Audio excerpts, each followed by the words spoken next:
This is Lisa from Mobile Tech Review, and it's time to clean up, this time with the Neato D7 connected robotic vacuum cleaner. It's a good time to look at this one right now because iRobot just came out with some new Roomba models, the S9 in particular that we're going to be reviewing. It's very expensive, and I know some of you are looking for a high-end cleaner with a lot of suction mapping features and all that sort of thing, but you don't want to spend as much as iRobot charges for their top-of-the-line Roomba. We're going to look at it now. All right, so let's talk price first. And this gets a little bit complicated. First off, if you're in the UK, there's Brexit pricing.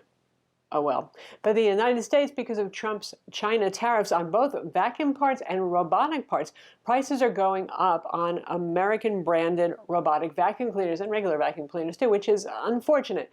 So the list price on this used to be $7.99, now it's $8.29, but you will see sales, and I don't know where pricing is going to go in the future. So list price is similar to iRobot's Roomba i7 minus the clean base, just the straight i7 robotic vacuum cleaner. All right, now that we've gotten the whole confusing pricing thing out of the way, let's talk about what kind of robot this is. Obviously, this is a higher-end mapping robot. Yay, this is something we want. Not a random bum cleaner by any means. It will map up to 3 floor plans, upstairs, downstairs, your friend's house, whatever it is.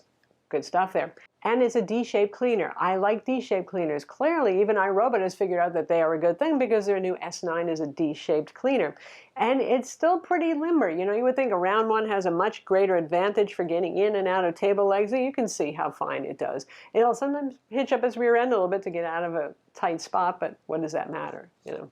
So the advantage of a D-shaped cleaner is the cleaning head is right at the front edge, just like your traditional vacuum cleaner would be, yes? So it gets right up to the edge of walls. It gets right up to the edge of your furniture legs, all that sort of thing. So good times. That means you don't need the crazy sprinting brushes that often just fling more dirt than they actually bring into the robot.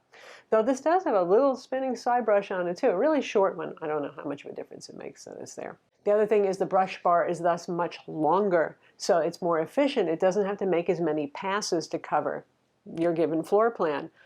Good stuff. I like that. While we're talking about the brush bar, this one does have a combination of the silicone blade and regular traditional bristles. I know some of you don't like bristles because they can get clogged up with hair. We haven't had much of a problem with that. We have an American short-haired cat. We have hair in the house too, and it hasn't strangled it so far. But of course, like all robotic vacuum cleaners, once a month or so, you should take the brush bar out, give it a clean, all that sort of thing. The D7 is on the tall size because of the LiDAR turret on the top. So it's 3.9 inches, which is about 10 centimeters. So it's not going to fit under everything as a result, but it's still not super tall. The other major differentiator with robotic vacuum cleaners is the navigation that they use for the mapping robots. We have LiDAR on here, which is what Roborock also uses, the S5, the S6. We will be reviewing the S6, by the way. So LiDAR basically is lasers, and it doesn't need light to operate. So for those of you who want to run this in the night while you're sleeping, I don't know how you do that, how you sleep through the noise of a powerful vacuum cleaner, but hey. Or you just don't want to turn all the lights on in the room and you have it running at night. No problem. It does not need light. The drawback with LiDAR is it's not as good at noticing and finding landmarks. It can't really see landmarks. All it does is a two-dimensional map of walls and obstructions. So this little bugger can get confused pretty easily if you just do something like stop it. Maybe it got a little tangle. You pick it up. You try to put it back exactly where it was. But you'll see sometimes it'll get a little confused and just go spinning in circles trying to figure out where it is as it reorients itself in the room. So the other technology that's available is cameras, and that's what iRobot uses in their mapping Roombas. That's what Samsung uses in PowerBots. So that one can actually not only look at your ceiling to figure out the shape of the room, but it can look at things like cabinets and even pictures on the wall. It's a very low-resolution camera. It's not like it's really spying on you, but it's better at relocating itself easily. If you pick up and move the base on most any robot, including those Roombas, the robots have no trouble finding it. With the Neato, you have to be really careful with it. And they tell you this. They say, once you've mapped a room, do not move the cleaning base unless you want to remap the room or the floor plan again. So even moving a couple of feet can be a problem. If you move your bed, it could be a problem. While we're talking about the base, pretty much any modern robot vacuum cleaner, even the $200 relatively inexpensive ones like the D-Bot N79S, they have no trouble finding their base. They use IR, so it's very effective. Once it's near the base, it can see the base. Yeah? This one, I don't know what exactly they're doing, but it really doesn't matter. If it's a little bit confused and you put it 5 feet in front of the base, it will spin around and it may map a whole lot of the room again before it ever figures out where its base is. That's unfortunate. In fact, there is no home button on this robot, you'll notice, unlike most all robotic vacuum cleaners, because they kind of know that it doesn't really work that way for this robot. The only thing you do have on this is a power button, which also doubles as the clean button. Double press the clean button, and you can start a spot cleaning. And there's other button combinations and stuff like that, which gets a little bit arcane, I think, for the average user. For example, to put it in pairing mode, so you can connect to the app, you press in one of the front bumpers while you're hitting the power button. It's a good thing they have written instructions to follow. So if you tell it to go clean the kitchen, it really does just go clean the kitchen. It's not going to say, oh, I think I'm going to clean the bathroom too, at least in my experience. But keep in mind, it can't defy physics and fly to your kitchen. It will have to cross through whatever room might be between its base and the kitchen. Speaking of that app, the app is pretty decent. I don't think any robot vacuum app yet is really stellar in terms of user interfaces. Some things are a little bit hard to find here, like you might not figure out at first how to delete a map or floor plan, but you can do it. Anyway, it's pretty straightforward stuff, and it has some nice features besides the fact that you can map the floor plan and then just pick certain rooms to clean, and you can define all these. Not as pretty as iRobot does with the Roomba S9 and i7, where you can actually have tidy little labels for all the rooms and all these other things, but it's an effective enough kind of mapping tool so you can pick which rooms it cleans and which ones it doesn't. So high traffic rooms like the kitchen, you can have it clean that every day and then have it do the living room only once a week if you want. Good stuff. I do wish you could rotate the rectangles that you draw. We have a very odd open floor plan where nothing is at a right angle, but they haven't done that yet. Maybe in the future. They do add features often, which is good. And there are no-go lines, unlike, well, Roomba, where they want you to buy virtual walls. You've got no-go lines, and it's very effective. It will honor those. I would be careful still about, anything really dangerous for the robot, like the pet water bowls or something like that. I would use the included magnetic strip or pick up the water bowls. But in general, very good. So if you know you have a section of a room that's always cluttered with pet toys or kid toys, whatever, you can just tell it, don't go there.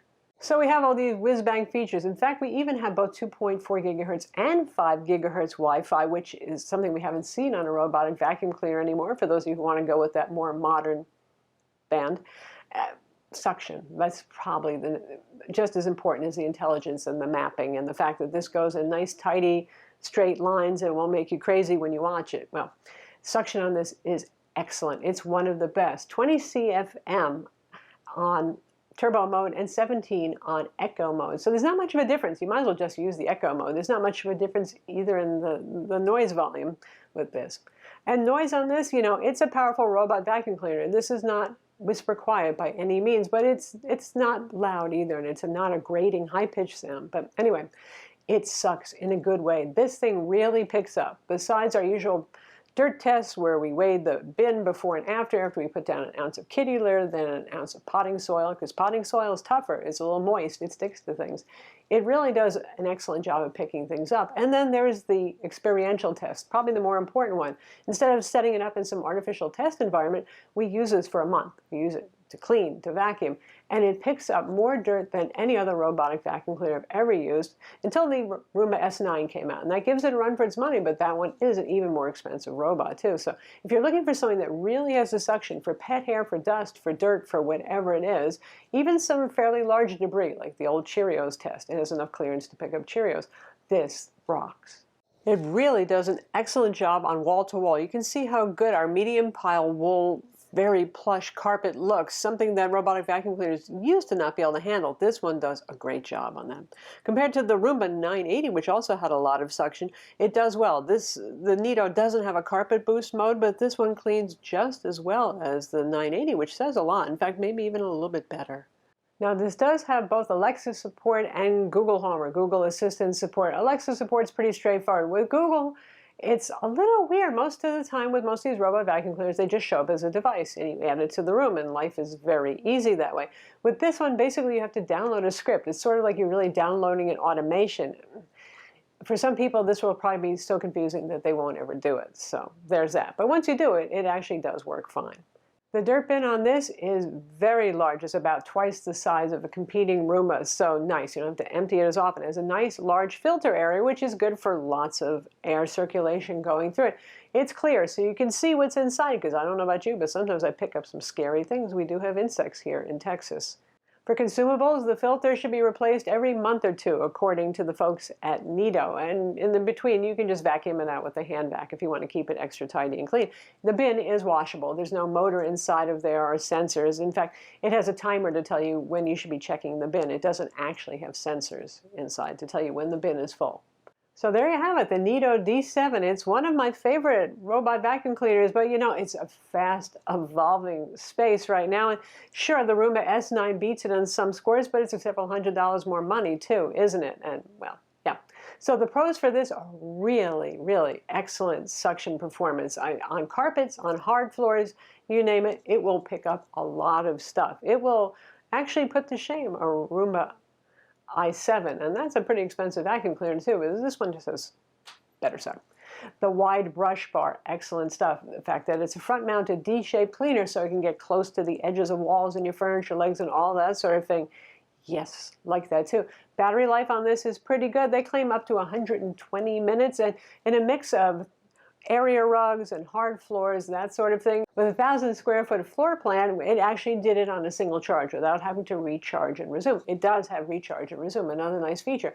The maps, you have both no-go lines and you have room assignments. Yay. I'd like to see more flexibility in drawing lines on those maps and all that sort of thing, but very good. So the only drawbacks are, what is sometimes a good thing, the LiDAR. It's great because you can have it vacuum in the dark, but the bad part is it gets disoriented pretty easily. Do not pick it up and move it in the middle of a cleaning run. Do not move the cleaning basin unless you want to remap your entire floor plan. That's kind of not how people really work in the real world, I don't think, right? What if a phone call comes in and you want to stop it? When you hit resume, it may go do-si-do and look around a whole lot before it figures out where it is again. I'm Lisa from Mobile Tech Review. Be sure to subscribe to our YouTube channel for more cool tech videos, and thumbs up if you like this vid.